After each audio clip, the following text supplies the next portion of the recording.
여러분 안녕하십니까. 사진초보 전문가 되기 함성호입니다. 이번 시간에는 지난 시간에 예고해 드린 것처럼 우리가 국내외적으로 너무나 많은 공모전이 있습니다. 그 공모전을 우리가 어떻게 대해야 될 것인가 하는 것에 관해서 공부하도록 하겠습니다. 우리나라에도 수많은 공모전이 있고 해외에도 물론 수많은 공모전이 있습니다. 해외 공모전 중에서는 국제적으로도 굉장히 유명한 공모전이 있습니다. 공모전은 기본적으로 작가의 등용문이라고 할 수 있겠는데요. 사진은 우리가 다른 미술이나 문학과 조금 다르게 좀 접근해야 됩니다. 그러면 사진이 어떻게 해서 공모전이 오늘날까지 그렇게 좋은 평가를 받지 못함에도 불구하고 수많은 공모전이 있는가 하는 것을 기본적으로 우선 한번 짚어보고, 그러면 어떻게 우리가 대처하는 것이 좋겠다 하는 것을 함께 공부하도록 하겠습니다. 우리가 사진은 공식적으로 발명된 것은 1839년이라고 앞서 한번 말씀드린 적이 있습니다. 루이 자크 망데 다게르, 이렇게 해서 이름은 길긴데요. 우리가 보통 다게르에 의해서 이렇게 발명됐다, 이렇게 공식적인 인증을 받고 있는 것입니다. 물론 사진사를 여러분들이 공부를 하게 되면은 여기 저간의 사항은 뭐 니엡스라든지 아니면 탈보트 같은 이런 훌륭한 사진가, 발명가들이 있었습니다. 이건 우리가 19세기의 가장 위대한 발명 중에 하나가 사진의 발명이다, 사진술의 발명이다, 이렇게 얘기를 하는 것이죠. 그렇게 해서 우리가 1839년에 발명되어져서 2020년이 되었으니까 우리는 지금 오늘까지 사진은 약 181년, 지금 거의 200년 가까운 시간을 갖고 있는데 우리는 사진은 정말로 혁명적으로 바뀌고 있죠. 그렇게 해서 그 중에서 우리는 사진사에서 대체 우리가 사진사 이렇게 얘기를 하면 사진가에 관한 연구가 되는 것이죠. 사진가를 둘러싼 공부와 그 주변 환경을 공부하게 되는 것인데, 사전적인 지식, 백과사전적인 그런 지식은 여러분들이 책 몇 권 보면은 다 알 수 있습니다. 그러나 제일 중요한 것은 우리가 그 사전적 지식의 비평적 관점을 가미해서 자기만의 그 기준을 갖는 것이 아주 중요하다, 이렇게 말씀드릴 수 있습니다. 그래서 우리가 사진사를 쭉 전체적으로 보면 대체로 이렇게 나누어서 10년, 20년 이렇게 나누어 볼 수 있는데, 사진사에서 가장 중요한 시기를 1955년으로 잡습니다.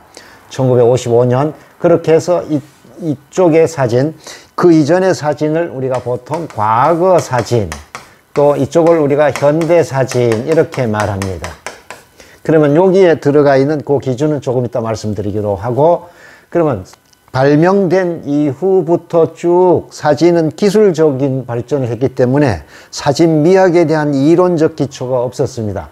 사진이 발명되면서부터 가장 격렬한 반발을 불러일으켰던 것이, 공격을 퍼본 장르가 회화입니다. 우리는 대체로 서양화를 하는 사람들이 그때까지 살아온 방식은 귀족의 초상화나 상류층의 초상화를 그려주고 주로 생계를 유지해 왔습니다. 그러니까 사진술이 발명되면서 우리는 그 회화가 갖고 있던 밥그릇의 영역을 사진이 차지하게 되니까 화가로부터 맹렬한 공격을 받습니다.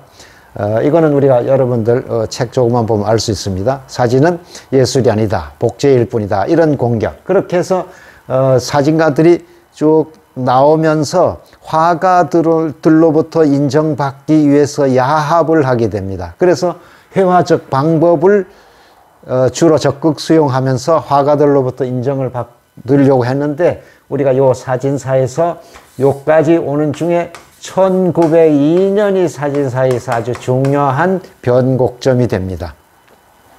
이때까지를 우리가 화가들로부터 인정을 받기 위한 사진이기 때문에 여기는 우리가 회화주의 시대.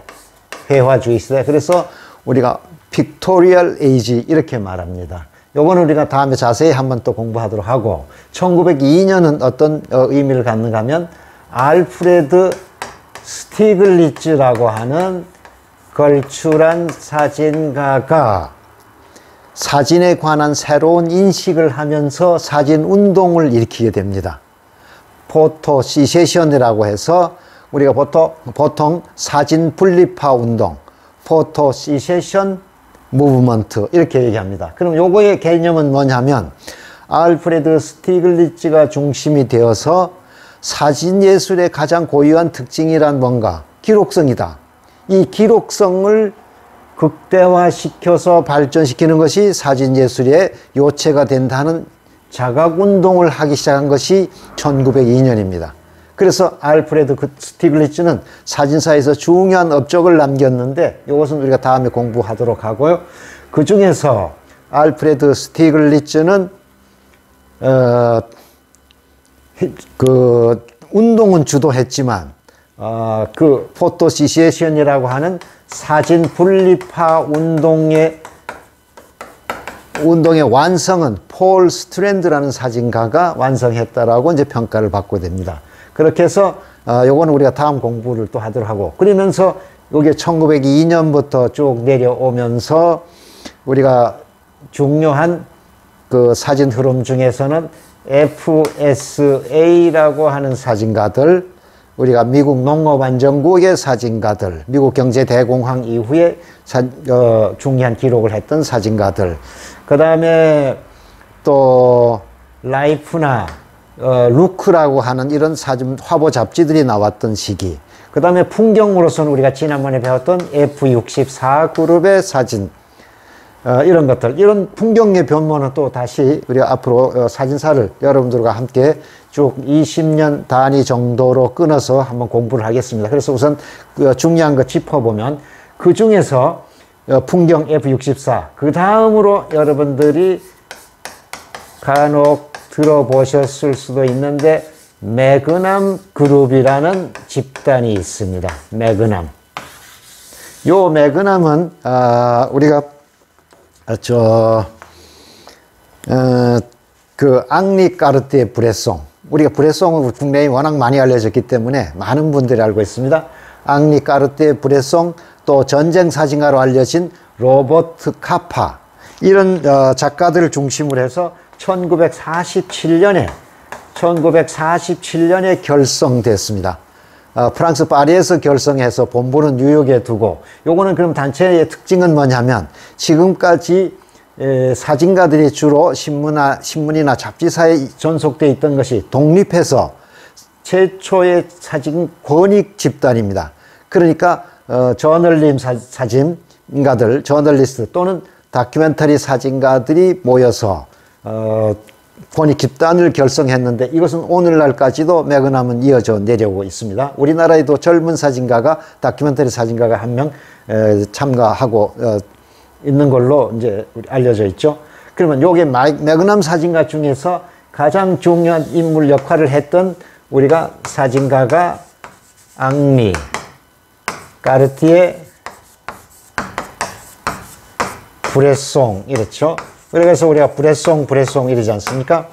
그러면 요 브레송이 우리가 공모전 사진에서 문법을 제공한 중요한 인물이다. 요건 우리가 다시 이따 자료 사진으로 우리가 몇 점 보도록 하겠습니다. 그러면 브레송이라는 사진은 핵심이 결정적 순간이랍니다. 결정적 순간, decisive moment. 그럼 결정적 순간이라는 건 뭐냐? 광선, 그 다음에 구도, 이때는 구도라는 말 썼습니다. 구도, 그리고 사진가의 감정, 그것이 극적인 순간에 셔터를 끊는다. 그리고 브레송은 연출된 사진을 믿지 않는다. 그래서 우리가 절대 비연출 이렇게 얘기합니다. 그래서 오늘날 우리가 브레송에 대한 평가는 우리가 구도, 우리가 이때 구도라는 썼으니까 구도를 빼고 나면 사진의 내용이 없다, 이렇게 해서 시대적으로 안셀 아담스의 풍경 사진처럼 우리가 브레송 사진을 추종한다는 것은 우리가 시대적으로 맞지 않다, 이런 얘기를 듭니다. 그런데 여기 있는 이 결정적 순간이라고 하는 사진 미학이 순간, 그 다음에 절대 비연출이라고 하는 이 사진 미학을 공모전으로 들여와서 우리나라에서 각종 공모전에 적용한 사실입니다. 그러면 이것은 주로 어떤 초기 사진을 했던 우리가 이문식 선생님, 또 이영록 선생님, 이런 분들이 들여와서 각종 공모전에다가 적용을 했습니다. 그럼 우리나라 한국 사진사는 대개 일본 시대에 일본으로부터 사진수를 전수받아서 6.25 이후에 작가 활동을 하게 되는데, 이때 우리나라 사진사에서 강릉도 아주 중요한 위치를 점하게 됩니다. 아까 말씀드렸던 한국 사진의 제1세대라고 할 수 있는, 개척기의 1세대라고 할 수 있는 이문식, 이형록, 이런 분들이 강릉에서 6.25 이후에 직장 생활을 하면서 사진을 활동을 했었습니다. 그리고 그때 그 이후에 이어온 분들이 최명섭 선생님이라고 한전에서 근무하다가 후일 영동 칼라라고 하는 칼라라보를 운영했습니다. 그래서 제가 조사한 바에 의하면 그때 사진 공부들은 주로 일본의 아사히 카메라나 아루스라고 하는 사진 잡지를 통해서 주로 리얼리즘 사진을 주로 공부했다고 이제 그렇게 알려져 있습니다. 그 리얼리즘 사진의 원조는 어디냐? 아까 말씀드렸던 알프레드 스티글리츠가 리얼리즘, 사실주의 사진을 주창한 그 맥이 쭉 이어온 것입니다. 이렇게 해서 앙리 까르띠에 브레송의 사진맥을 그분들이 각종 공모전에 심사를 하면서 맡기 시작했습니다. 그 전통이 오늘날까지 한국사진작가협회를 중심으로 각종 공모전의 심사의 기준이 되어 있다는 것이죠. 그렇다면 우리가 시대적으로 이때의 사진을 우리가 뭐라고 말하는 용어로 정의할 수 있냐면, 브레송의 사진은 공론적 시점의 사진이다, 이렇게 말할 수 있습니다. 공론적 시점, Public Point of View, 공론적 시점의 사진. 달리 말하면, 간단하게 설명하면 이거는 공식이 있는 사진, 이렇게 얘기할 수 있습니다. 그러니까 이때서부터 리얼리즘 사진이 들어오면서 비연출 사진을 중심으로 공모전에서 만약 출품했다가 피사체가, 인물이 카메라를 의식했다 이러면 이건 무조건 떨어지게 되는 겁니다. 이렇게 공식에 들어가 있는 사진을 중심으로 심사 기준이 이루어졌다.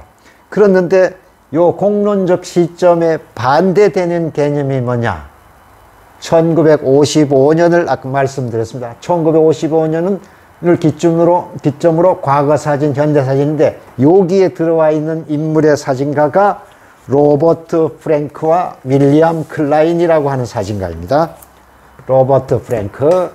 우리가 이제 앞으로 여러분들 그 인터넷에서 찾아보시면 이제 뭐 많이 나와 있으니까 이제는 우리가 사진 공부하기가 굉장히 편리해졌습니다. 인터넷에서 뭐 모든 정보가 다 들어가 있으니까요. 이때 우리가 로버트 프랭크라고 하는 사진가는 스위스 쭈리 출생인데 20대 후반에 미국으로 이민 와서 사진가가 되어서 평생을 사진과 영화에서 종사하다가 사망한 지가 얼마 되지 않습니다. 그러면 로버트 프랭크는 우리가 사진집 한 권으로 세계 사진사를 뒤바꿔 놓은 사람입니다. The Americans, 미국인들이라고 하는 사진집 딱 한 권인데, 이거는 어떻게 만들어진 것인가 하면 미국의 구겐하임 인다우먼트, 구겐하임 예술 지원금을 받아서 중고 자동차를 한 대 사서 미국 전역을 여행하면서 1년 동안 찍은 사진으로 사진집을 만들었는데, 이때 미국은 경제 대공황을 거친 이후에 약속의 땅, 미래가 기대되는 그런 장밋빛 미래가 펼쳐진다고 하고 있을 때에 로버트 프랭크는 앞으로 물질 문명의 어두운 면들을 아주 차가운 시선으로 접근한 사진들이었습니다. 예술 지원금을 받아서 사진집을 발표를 해야 되는데 어두운 면을 그렸다고 해서 비판을 받아서 프랑스에서 출판해서 프랑스에서 전람회를 하고, 이때 또한 아까 말씀드렸던 앙리 까르띠에 브레송도 로버트 프랭크의 사진전을 보고 평한 말이 전해지고 있습니다. 폭탄이 터진 것 같은 충격이다. 그러니까 로버트 프랭크, 이런 그 다음에 윌리엄 클라인은 4권의 사진집을 냈는데 뉴욕이라고 하는 사진집, 그 다음에 로마라고 하는 사진집, 도쿄를 찍은 사진집, 그리고 모스크바를 찍은 이런 좋은 사진집을 냈는데요. 요때 로버트 프랭크나 윌리엄 클라인을 중심으로 한 현대 사진의 문법은 뭐냐? 개인적 시점의 사진, 이렇게 말합니다. 아까 요것은 브레송은 공론적 시점의 사진, 공식이 들어가 있는 사진. 그러나 로버트 프랭크와 윌리엄 클라인을 중심으로 이때에 나온 사진들은 개인적 시점의 사진, private point of view, 이렇게 말합니다. 프라이빗하다. 그러면 무슨 뜻인가 하면 이것은 사진가의 내면을 표현하는 사진이므로 사진이 어려워지기 시작합니다. 그래서 우리는 이때부터의 사진의 사유화, 이런 말입니다. 생각하는 사진. 우리는 사진을 생각하게 하는 사진. 그러니까 이쪽 아까 공론적 시점의 사진들은 대개 공식이 들어가 있으니까 재현적이고 그러니까 기록적이고, 이러니까 사진이 그렇게 읽기가 쉬웠는데 이렇게 개인적 시점이 되니까 생각하고 어렵게 돼서 사진은 이제 표현으로 사진, 그 다음에 상징성, 그 다음에 함축적이고 이런 사진으로 바뀌어서 사진이 55년을 기점으로, 그리고 브레송도 인정한 것처럼 사진이 굉장히 아주 획기적인 변모를 하게 되는 것이죠. 그런데 우리는 공모전 사진을 이렇게 사진이 50년대, 55년 기점으로 해서 쭉 오면서 60년대에 또 다른 또 사진적 천재들이 나타나게 되고 70년대에는 또 다양한 장르가 물결이 일어나게 되고 또 그 이후에 디지털 되면서 지금은 어마어마하게 변모하고 있지 않습니까? 그러니까 우리는 지금 시대가 어마어마하게 바뀌고 있는데도 불구하고 아직까지도 우리가 공모전 사진에서 공론적 시점의 사진에 전념한다고 하면은 우리가 시대적으로 잘 맞지 않다 하는 그런 얘기가 되는 것이죠. 그러면 우리가 공모전 사진은 어떻게 우리가 대해야 할 것인가 하는 문제에 대해서 지금쯤은 우리가 깊이 고민해 봐야 되겠습니다. 우리나라에서 공모전 사진으로 그간에 한국 역사에서 전무후무하게 1000점의 입상입선을 한 분도 있습니다. 그럼에도 불구하고 사진계에서는 그게 인정받지 못한다. 이거는 우리가 아주 심각하게 생각해 봐야 됩니다. 따라서 여러분들과 함께 오늘 함께 공유하고자 하는 의견은, 공모전에 관심이 있는 분들은 초기에 조금씩 관여해서 한번 참여해 보고, 가능하면 길지 않게 짧게 경험해 보시고 벗어나서 제가 또 우리 사진반 학생들에게는 공모전에서 권유하는 것은 관광사진이나 또 여행사진, 이것은 우리가 이제 공모전에 응모를 해보라고 합니다. 우리는 살고 있는 지역의 홍보를 위한 관광사진, 또 우리나라를 해외에 알릴 수 있는 관광사진은 성격이 분명하기 때문에, 여행사진은 또 우리가 요즘 여행을 많이 하고 있으니까 여행사진 공모전을 한다면 성격이 분명하니까 또 응모를 해서 좋은 상도 받으면 뭐 그건 바람직하다고 할 수 있겠는데, 그러면 공모전 사진은 가장 바람직한 것이 무엇일까? 여러분들 공모전 중에서 포트폴리오를 요구하는 공모전이 있습니다. 포트폴리오 하게 되면 우리가 사진을 공부하는 분들이 또는 사진가들이 자기의 주의 주장을, 사회적 관심이나 자연에 대한 관심을 깊이 있게 다루어서 자기의 주의 주장을 펼쳐 보이고자 하는 사진 묶음을 우리가 포트폴리오라고 하는 것이죠. 그러니까 포트폴리오를 요구하는 10점, 20점 이렇게 포트폴리오를 요구하는 공모전을 응해서 사진가로서의 훈련을 받는 것이, 등용을 하는 것이 바람직하다. 그거보다 더욱 이제 바람직한 것은 이렇게 해서 공부하고 또 수준이 높아지면 전람회를 하고 사진집을 출판하여 사진 문화상을 받는 것이 뭐 가장 바람직하긴 합니다만은, 우리가 공부하는 과정에서 여러분들에게 특히 권유하고 싶은 것은 공모전은 초기에 조금 해보고 그리고 관광사진이나 여행사진은 응모를 해보는 것도 좋겠다. 그러나 가장 바람직한 것은 포트폴리오를 요구하는 공모전에 응하면 좋겠다 하는 것입니다. 우리는 지금 인터넷 시대에 인터넷에 보면 이제는 공부할 수 있는 자료들이 너무나 많이 있기 때문에 남의 사진을 우선 많이 보고 또한 많이 찍고 또한 좋은 선생을 만나서 리뷰 받고 그 다음에 크리틱을 받는 것이 중요합니다. 우리가 사진은 독하기 매우 어렵습니다. 그렇기 때문에 여러분들이 지도를 받으면서 좋은 사진가가 되도록 우리는 지금 늘 얘기 드리지만 이젠 디지털 시대에 있어 아마추어와 프로의 구분이 없어졌습니다. 누가 좋은 사진으로 사진의 개념을 정확하게 알고 누가 좋은 사진을 깊이 있게 하는가가 관건이 되었습니다. 따라서 우리가 이제는 생활사진이 되었기 때문에 생활예술이 됐기 때문에 직장인들도 틈틈이 좋은 작업을 해서 좋은 사진가 될 수 있다. 좋은 평가를 받을 수 있다. 이런 말씀을 드리고 오늘 브레송 여기서 우리가 특히 공론적 시점의 사진에 앙리 까르티의 브레송 사진이 그러면 어떤 공식이 들어가 있는 사진인가 한 것을 몇 점 자료 사진으로 보고 또 공모사진의 국내 공모전 사진의 결과물도 한편 보면서 여러분들과 함께 앞으로 더욱 바람직한 방향으로 이제 공부하도록 하겠습니다. 여러분들에게 한 가지 공지사항으로 드릴 말씀이 있는데요. 제가 지금 사진 강좌 앞으로 지금 해야 할 일들이 너무나 많습니다. 지금 강의와 함께 5점의 사진 읽기를 업로드하고 있는데요. 댓글을 달아주시는 분들이 꽤 여러 분 계시는데 제가 댓글을 일일이 읽기는 합니다만은 일일이 답을 해드리지 못해서 죄송합니다. 또 제가 또 틈이 나면 개인적으로 메시지를 보내거나 이렇게 해서 또 가끔 공개적으로 전체를 통틀어서 답글을 올리도록 그렇게 하겠습니다. 일일이 답글을 못 올리더라도 이해를 해 주시면 고맙겠습니다.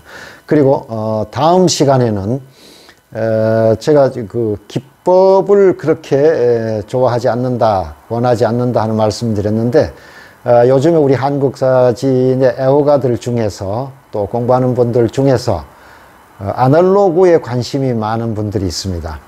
필름 사진에 그렇게 해서 그 중에서 제가 한 2종 정도 이미 한번 말씀드렸던 것 같습니다.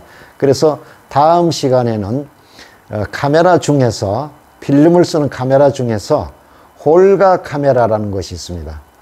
홀가 카메라라는 것을 여러분들에게 소개해서 활용을 해주면 새로운 방법이 나올 수 있지 않을까 해서 권해드리고 그 다음에 앞으로 이제 흑백 암실 작업에 관한 것, 필름 현상과 암실 작업, 프린트에 관한 노하우도 여러분들과 함께 공유하도록 이렇게 하겠습니다.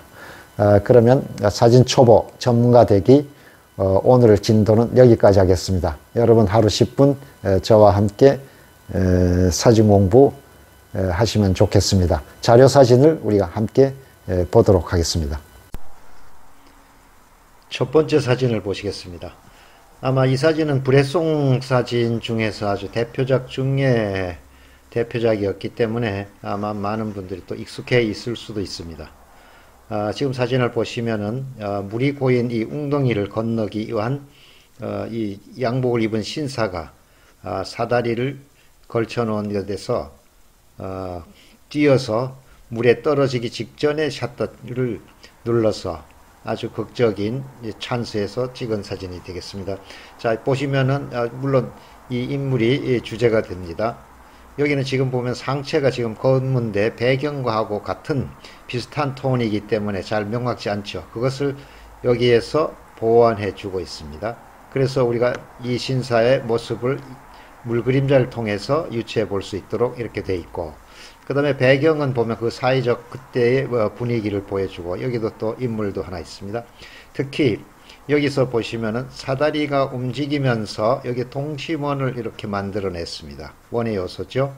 다시 여기 보면은 버려진 요런 원의 요소들이 또 있습니다. 그렇게 해서 유사한 형태가 다시 반복되도록 되어 있고, 물론 주제는 여기로 결정적 순간에 샷다를 누른 아주 대표작 중에 대표작이 되겠습니다. 두 번째 사진은 흰 모래밭에 밧줄이 놓여 있고 배에서 쓰는 닻이 이렇게 두 개 있습니다.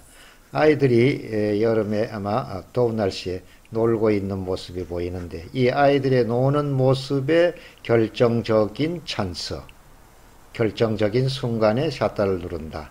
자, 이 사진의 프레임을 보게 되면은 밧줄이 검은색으로 흰 바탕에 이렇게 시각적으로 강하게 나오면서 닻이 또한 어둡고 또 뒤에도 어둡고 이래서 쭉 주제와 부제들이 놓여져 있고 그 다음에 이 뒤쪽에 보면은 이 사이즈 분위기를 조금 보여준 이 장면이 화면에서 아주 중요한 요소를 갖습니다. 물론 주제는 여기 아이들이 되겠죠.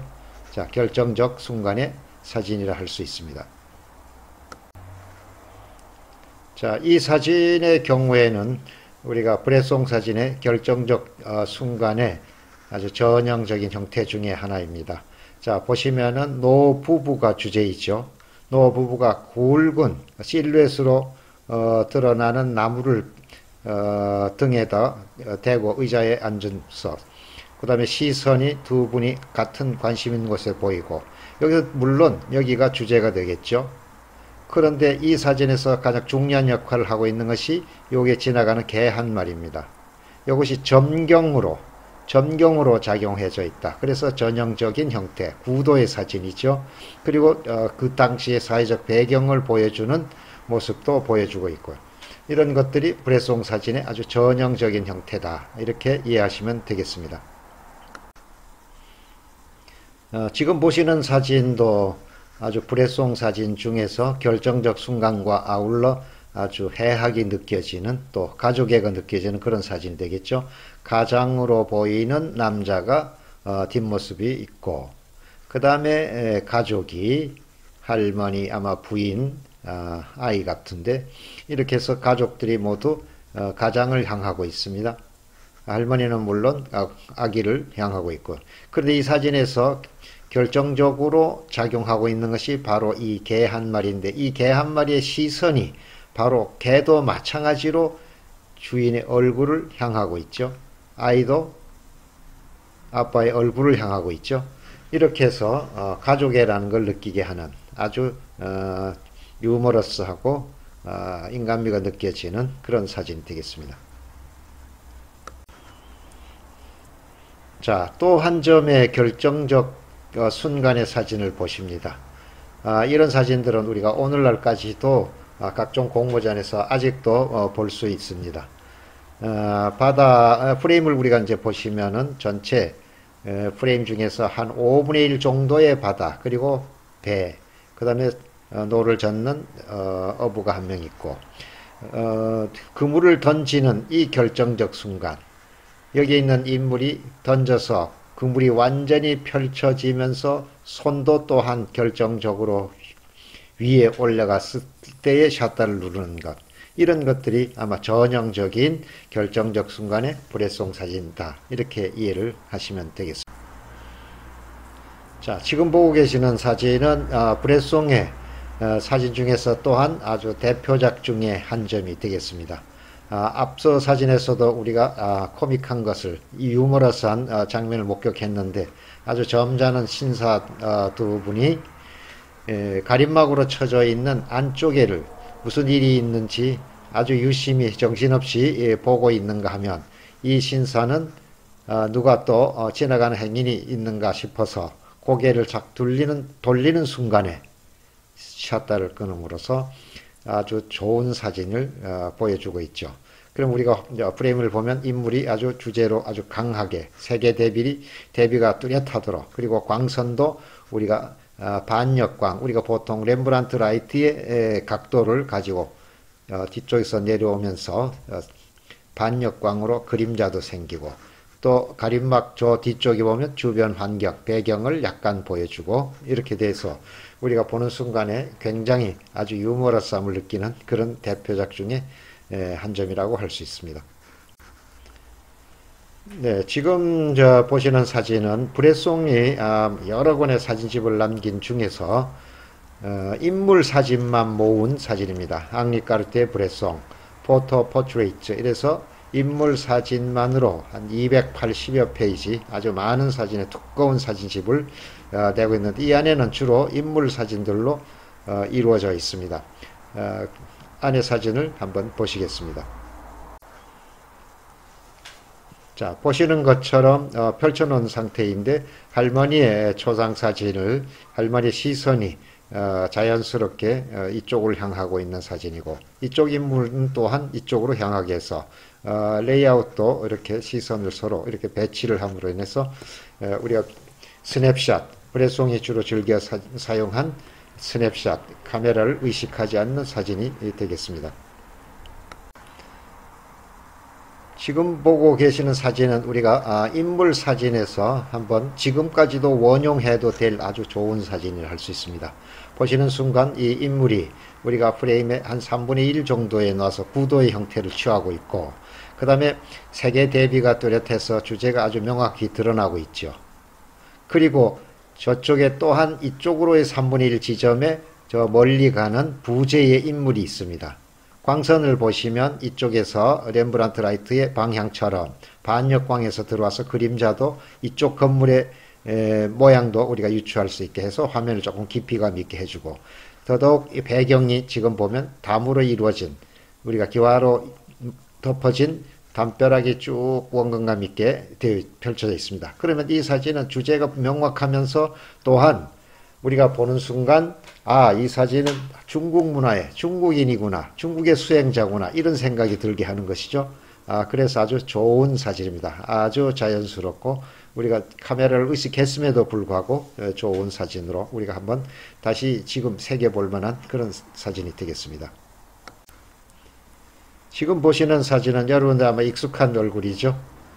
세계적인 거장 피카소의 비교적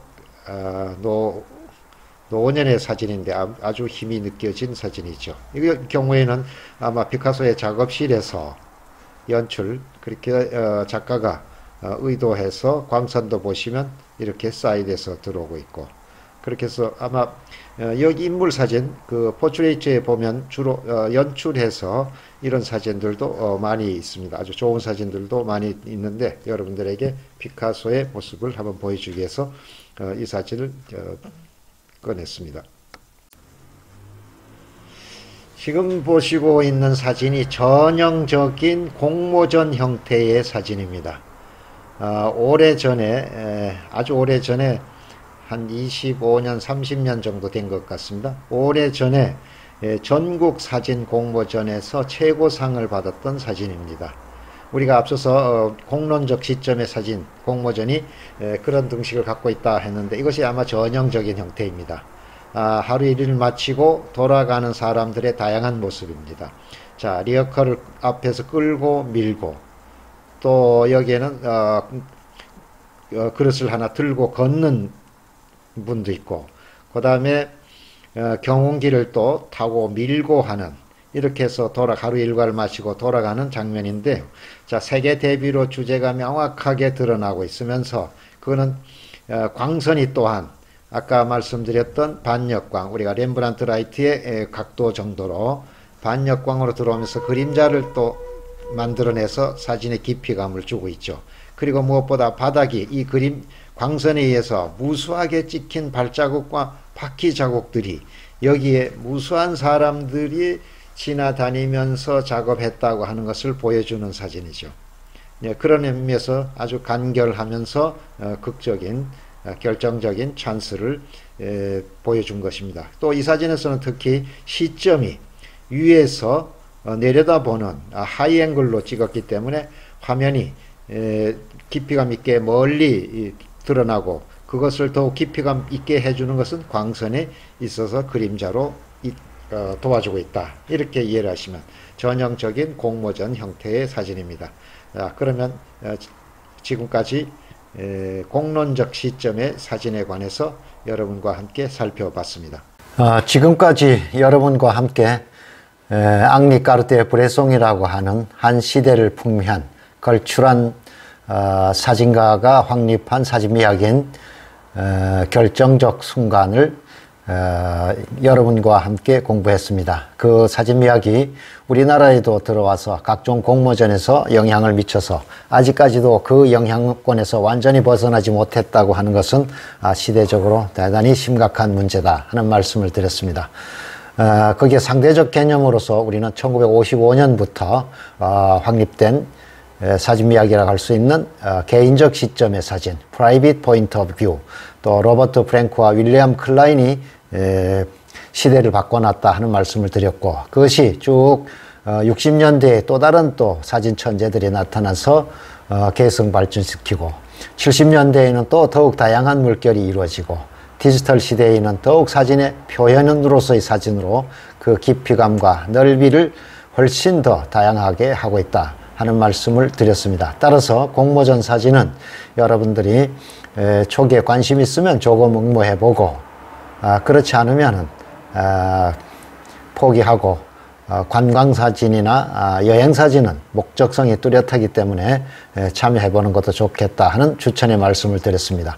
가장 바람직한 공모전 사진은 포트폴리오를 요구하는 그런 공모전이라고 하면은 여러분들이 사회 문제와 자연에 관한 문제 등등을 주제를 설정하여서 고뇌하고 연구한 결과물들을 제출하여 평가받는다면 좋은 작가로 등용할 수 있는 그런 기회도 되겠다 하는 말씀을 드렸습니다. 우리가 개인적 시점의 사진이나 또는 다양한 표현으로서의 사진에 관해서는 앞으로 여러분들과 함께 세계 사진사를 공부하도록 하겠습니다. 사진사는 우리가 발명 초기부터 해서 앞서서 말씀드렸던 것처럼 우리가 회화주의 시대, 또 사진의 골든 에이지라고 할 수 있는 40년대, 이렇게 해서 20년 내지 30년 단위로 여러분들에게 제공해 드리도록 하겠습니다. 앞서 말씀드린 것처럼 사전적 지식은 여러분들이 책을 몇 권 보면 알 수 있지만 거기다 비평적 관점을 여러분들이 제공함으로써 사진사를 익히게 되면은 내가 하고 있는 사진이 과연 시대에 맞는 사진인가, 또 남의 사진을 보면서 과연 어느 시대에 해당되는가, 이런 것들을 바라볼 수 있는, 평가할 수 있는 그런 기준이 된다는 점에서 세계 사진사를 공부하는 것은 매우 중요한 의미를 갖게 되는 것입니다. 그것은 앞으로 공부하기로 그렇게 하고요.